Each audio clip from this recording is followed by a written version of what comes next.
كلما كان الإنسان أكثر تسبيحا وتهليلا جعل الله تعالى له الخير يساق إليه سوقا. يقول الحسن البصري رحمه الله تعالى: ما يضر أحدكم إذا جلس فارغا أن يقول للملك اكتب يرحمك الله ثم يملي خيرا. ايش يضرك ما دام انك فارغ؟ سبح وهلل يا أخي.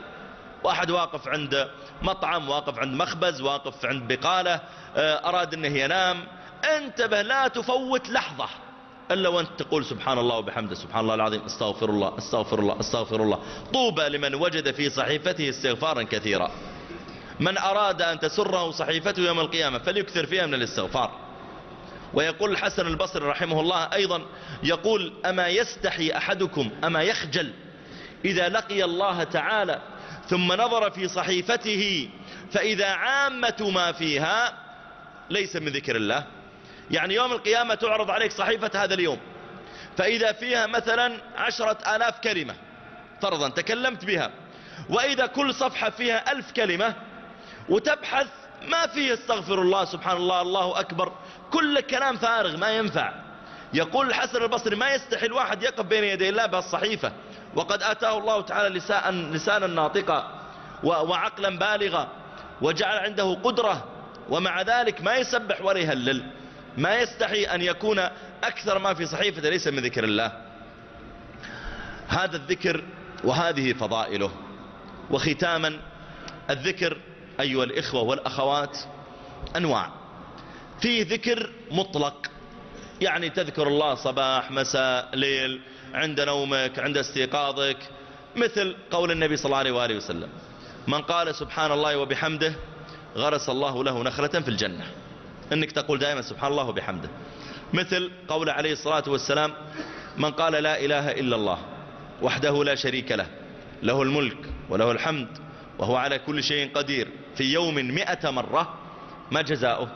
كتبت له 100 حسنة وحطت عنه 100 سيئة، وكانت له عدل 10 رقاب من ولد إسماعيل، وكانت له حرزا من الشيطان يومه ذاك، ولم يأتي أحد يوم القيامة بأفضل مما جاء به إلا رجل قال مثل ما قال أو زاد عليه.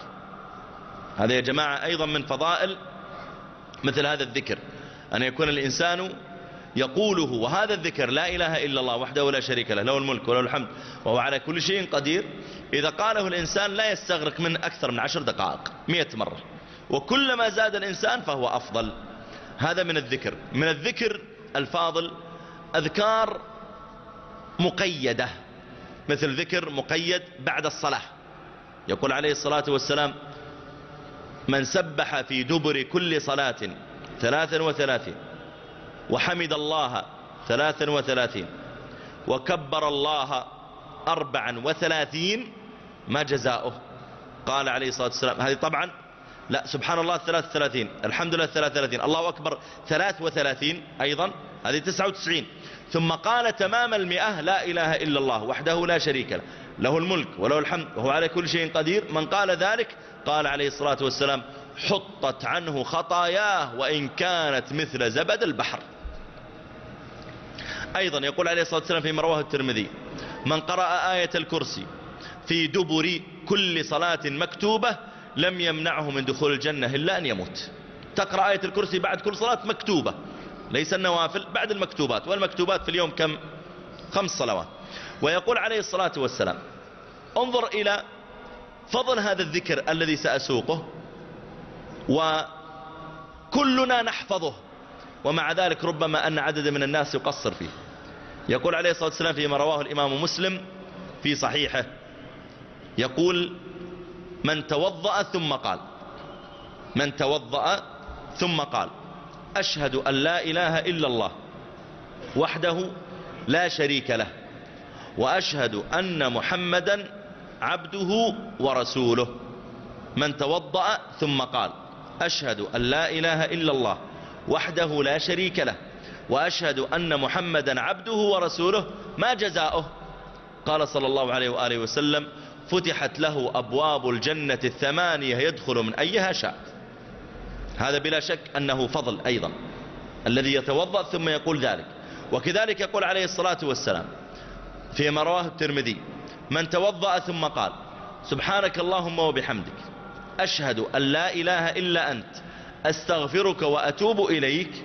هذا الذكر يقال في كفارة المجلس، ويقال أيضا بعد الوضوء. يقول من قاله كتبت له في رق ثم جعل عليها طابع، يعني كتبت في صحيفة وختم عليها فلم يكسر إلى يوم القيامة. هذا أيضا مما يجعل الذكر فاضلا.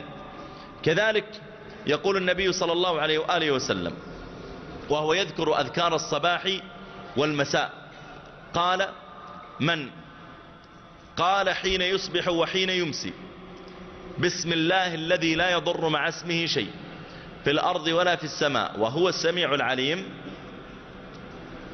من قالها حين يصبح لم يضره شيء حتى يمسي، ومن قاله حين يمسي لم يضره شيء حتى يصبح.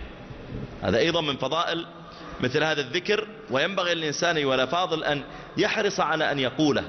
يعني الآن كتب الأذكار ولله الحمد وبطاقات الأذكار كثيرة متنوعة، يستطيع الإنسان أن يضع في جيبه بطاقة أذكار يحرص على أن يقولها دائما. ما الذي يمنعك من هذا؟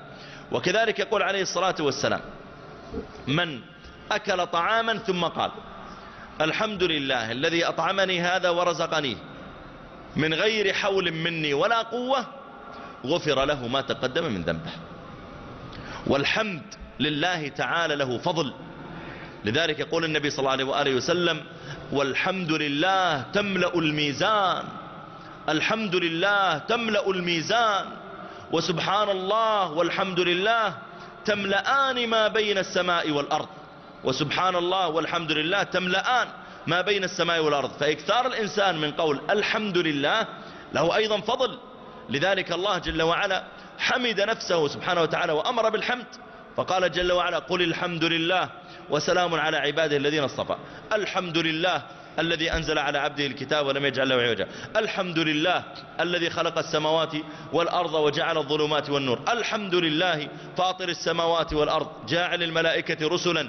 من أفضل الأعمال حمد الله تعالى، وأن يكون المرء حامدا لله تعالى. لذلك حتى عند الاستيقاظ من النوم أول كلمة تقولها عند الاستيقاظ من النوم، لما الإنسان يستيقظ من النوم يقول الحمد لله الذي أحياني بعدما أماتني وإليه النشور. لاحظ الحمد لله، يعني لو شاء الله تعالى لجعلك مشلولا ولم تستطع أن تستيقظ، أو لفتحت عينك ثم حاولت أن تحرك يدك أو قدمك فلم تتحرك معك، تقول الحمد لله. عندما الإنسان يأكل يحمد الله تعالى، وذلك أنه منة من الله وفضل. كم من أقوام ما وجدوا طعاما، أو كم من أقوام عندهم طعام لكن ما يستطيعون أن يأكلوه. في أقوام يا جماعة الآن في المستشفيات إما عند كسر في الظهر أو عند بعض المشاكل لا يستطيع أن يأكل كما تأكل ولا يشرب كما تشرب. احمد الله على ذلك يا أخي. إذا رفعت كأس الماء إليك قل الحمد لله أن الله تعالى أعطاني يد أحركها كما أريد. احمد الله تعالى على هذا.